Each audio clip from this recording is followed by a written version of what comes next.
Welcome to the Profitable Nomad Couple Podcast. We're a show about growing your online business and enjoying a location-independent lifestyle, all while strengthening your relationship with your partner.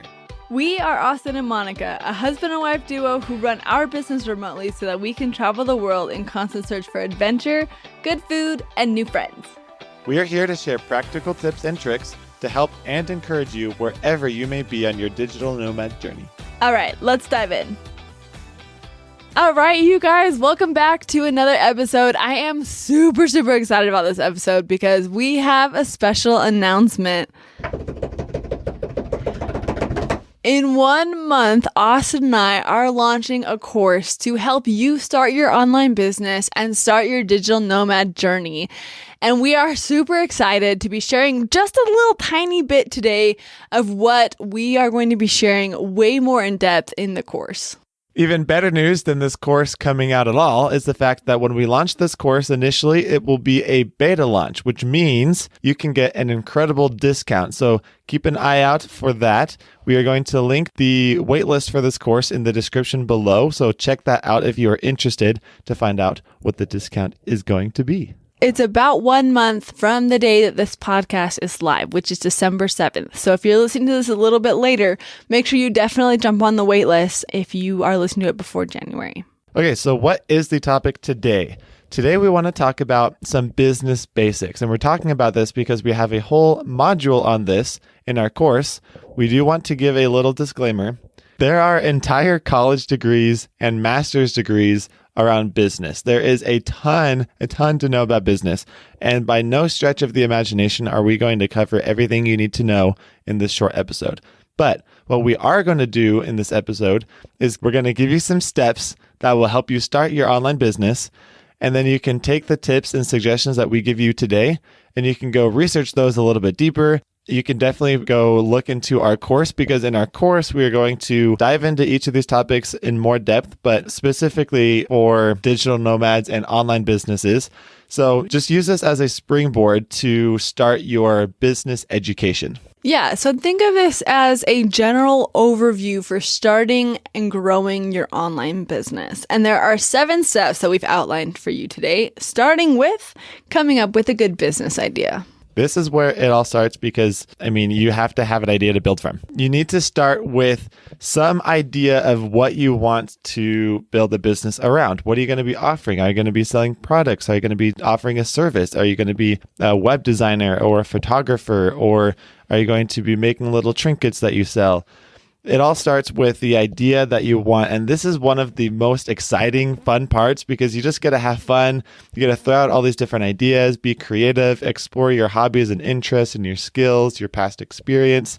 If you are struggling with where to start, maybe you have too many ideas or maybe you don't have enough ideas, Monica and I have put together a list of 63 ideas specifically for online businesses that you can start. They all have very low capital, so you don't need a lot of money to get it off the ground. And we've segmented it into different categories. So maybe you're someone who's really good with numbers. Maybe you're someone who's more creative. Maybe you're really good with words and you like writing. We've got something for all of you.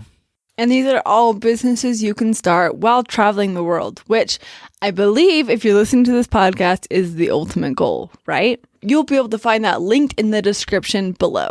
All right, so that takes us to step number 2, conduct your market research. And this cannot be emphasized enough. It is so important to know if what you are offering is something that people are actually willing to buy from you.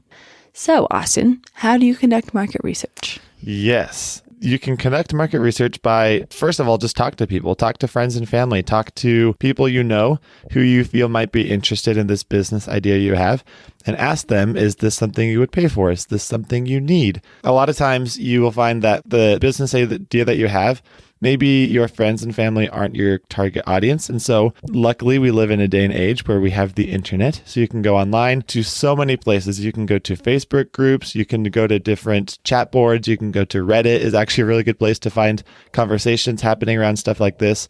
Just jump into conversations that are already happening and find out what people are talking about. For example, when Monica and I were putting together this course of how to work and travel while running a business as a couple, we were actually actually engaging in a lot of conversations in these places I just mentioned. We were talking to people and we were looking up questions that people had. And then as people were talking about and had questions, we would message them directly and say, hey, I noticed you brought up this concern. Tell me a little bit more about that. And so we've been able to build our course around things that we know people have an interest and a need for.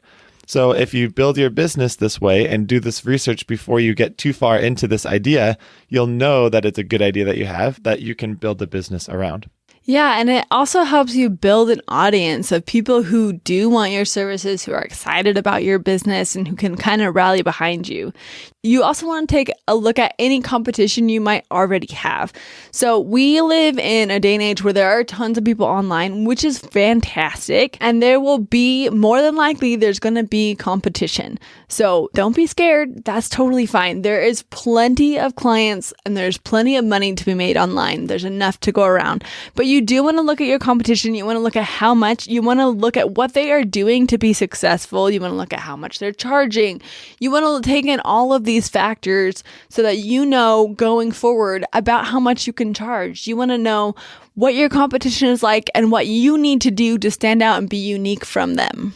Yep. I wanted to give another example of how powerful market research can be and why it's so important. This comes from our own experience when we were looking into different solutions as web designers of how to have different task management with our clients. We actually came across a couple guys who were building out a software to do just this. I got on a call with them and they were conducting market research with me. And so they asked me questions about things I did and did not like as a web designer in the softwares I was using. And then a couple months later, they came back and they've put together this software that is exactly what we've been looking for. So if you are the person doing the research, the benefit to this is now that you know exactly what your clients need and you can use that to build a service or to build a product based on what they want, now you have people that you already know are going to be interested. Just like Monica and I are already interested in the software because we've given input into what it should be. So now it's built around our needs. So we're much more likely to purchase and use the software. In the same way, you're going to have people who are already going to be interested and invested in what you're doing because they know it's going to be for them. Yeah, and this is going to be kind of an ongoing project throughout your whole business, but it is really important to get really clear on it, to really understand who your target market is before you get started. And then after you have a business idea, after you've done your market research, you move to step 3, which is to build a portfolio and pitching to clients. So a portfolio in the online business space is so important. This is your new resume, okay? Throw out all that paper, the Google Word docs that you have, okay? You need a portfolio. You need to showcase your work. So building your portfolio can be as simple as creating a Google folder labeled portfolio where you are putting in all of your work. So for example, if you are wanting to start a photo editing business, you want to help photographers take off some of their load, reduce their time by editing their pictures for them. What you need to start doing is creating mock projects, start editing pictures, and then start pitching to some of your photographer friends for either really discounted services or free services so that you can edit their pictures, add it to your portfolio, get reps, build your confidence, and then get testimonials from all of your clients. And testimonials will go a really long way in building your credibility. This step is especially important for those who are starting a business and maybe something that's new to them where they don't have prior experience or examples to give. Because if you're starting something brand new that you've never done before or something that you haven't done as a business before, you might not already have examples to show clients or potential clients. And so these mock projects that Monica was talking about or these free or discounted projects are going to give you some social proof and give you this chance to let paying or higher paying clients know that you know what you're doing, you're good at what you do. Look at these examples of what you've already done. So this is a great way to start if you don't have anything yet. Yeah, and then after every project you complete, you can raise your prices. So for example, the first website that Austin and I ever built was for my sister. It was completely free. We were going through a website course. We built it kind of as we were going. We learned it and we got a fantastic testimonial. And then we used that website we built and that testimonial testimonial plus a couple of other mock projects that we had done to pitch to other clients. And therefore we found clients on Facebook. We found clients through other family members and other friends. And every time we did a website, we were raising our prices because we were getting better and better and our services were worth more. And more confident. Like you said, we were more confident that we were producing something good. The benefit of doing it this way is that you are already getting revenue in your business, which you can invest back into your business. We'll talk about where to invest that in a second. You're getting confidence. We've already mentioned that a couple times, but also you're getting validation in your business. You can start making money tomorrow if you put all these things in place.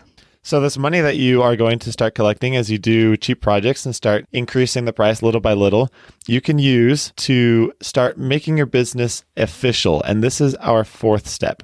Sometimes this topic gets a little bit scary for new business owners because it's kind of an intimidating topic. And what we're talking about is deciding on your business structure. So if you don't do anything, and you just start collecting money and start offering services, you are automatically going to be called a sole proprietor. So this is what's called a pass-through entity, which means that you are taxed the same as your business. The business that you own is basically a personal asset of yours. If you so desire, you can register your business as an LLC, which is basically, it's kind of a legal protection. It creates a wall between your business and your personal life. So it protects your personal assets from anything that could happen. Like heaven forbid you get sued in your business, or vice versa. It protects all your business things if anything personal happens. We're also talking about getting any licenses or permits. This is very dependent on what business you're going to do. Some businesses are more regulated, so you'll have to get a permit or a license. Others, you won't need it. So it's going to take some research to figure out what type of business structure you want, what licenses you'll need. We have a very good friend of ours, Crystal, who works on all this, and she can help you guys figure it out. She runs this business called Nomad Tax. If you want to talk to her, she offers consultations, and you can get on a call with her and explain your situation, and she can help you figure out exactly what you need to get your business set up officially. Yeah, so if thinking about any of this is causing your heart to pound and your palms to sweat, reach out to Crystal. It is not worth the anxiety of trying to figure it out on your own and panicking that you're going to get it wrong and being constantly worried that you did it wrong. Just reach out to Crystal. She's awesome. As Austin mentioned, she offers consultations. We'll link to that in the bio below. We also worked with Crystal extensively in our course to build out a whole module, a whole video about how to make it official and about how to manage your finances, which coincidentally is step number 5. Woo! Finances. So you need to keep your finances, your money very, very straight, very orderly. The importance of this is probably the big glaring one is IRS audits, but also just for your own peace of mind, knowing that you're doing things well, knowing that you have enough money to invest when you want and need to.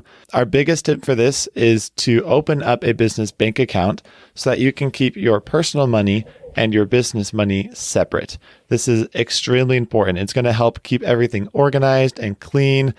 Make sure there's no question about if you're misspending money or anything like that. You can open up a business bank account, probably at the bank you're already using. Monica and I use Wells Fargo. It's an incredible bank to work with. Sometimes, if you're lucky, when you're opening a business bank account, you can get a fun promo. So, for example, when we opened our account, I think it was you had to keep $5,000 in your account for 2 months, and then they just gave you $1,500. It was awesome. There's not a lot of instances where you literally get free money. This was one of them.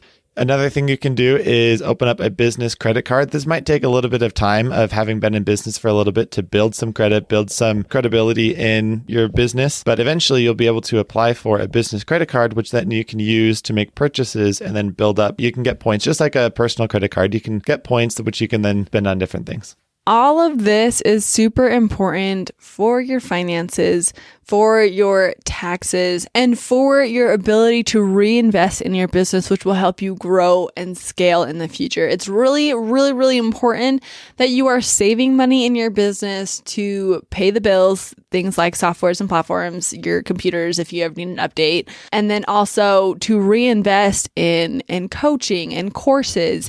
Anything like that can be invested from your business that's helping you learn and grow. When starting your business, it is going going to require a little bit of funding. The types of businesses that Austin and I are talking about, we have that whole list of 63 business types. All of those businesses are going to require a really low amount of capital, but it will still require a little bit of kickstart. This will be for things like buying your computer if you don't already have one, or good camera or lens, or like Monica said, any software. So it'll just help kickstart your business. So I think Austin and I gave ourselves a personal loan. I think it was like between $500 and $1,000.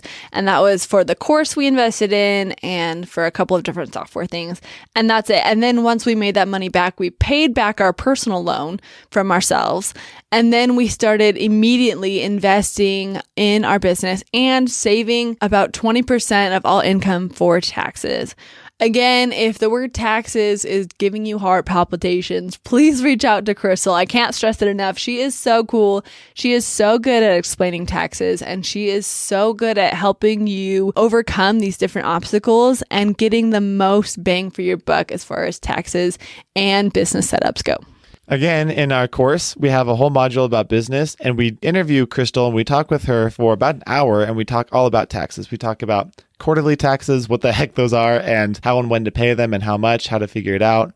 We talk about everything you will need to know about getting started with taxes. You also want to consider how you're going to do your accounting and your bookkeeping. Make sure from the very beginning, right from the get-go, you are keeping track of your expenses, how much you're spending and where. You can do this on a simple like Google Sheets spreadsheet or an Excel spreadsheet. Monica and I are actually putting together a spreadsheet that we are going to include in the course, a template that you can use in your own business for all of these transactions and making sure that everything's staying neat and organized and that you are keeping track of everything you need to be keeping track of. Alrighty, I believe that takes us to step number 6. And this is knowing what softwares to use and putting processes in place. This is what happens after you have come up with a business idea, done your market research, and built your portfolio. Okay, this is after you've already started making money, after you've already started to figure out what processes are working, what's not quite working, what different softwares you might need, and then using the money you've made to reinvest into these. So this is really important because it's going to, again, help keep you very organized and structured. Without softwares, Monica and I would be, first of all, would be extremely lost. We'd have different sticky notes and papers everywhere and different folders and binders. We would not be able to keep track of our finances. We wouldn't be able to keep track of our clients, of our services. We would be a hot mess, you guys. But with softwares, you can elevate the offerings that you're providing and you can keep yourself organized. So a couple different examples of softwares you can use. There's different communication softwares. So this could be with your clients or this could be with other team members if you have people that you're working with. A couple examples could be things like Slack or Zoom or Voxer. Those are a couple just to get you understanding what I'm talking about and give you some examples that you could use. You'll also want to look into any like work management or project management type softwares. This is going to help keep your client processes in place. Make sure that you're not forgetting anything you need to do. A lot of things can slip through the cracks without these. Monica and I love and use Microsoft To Do.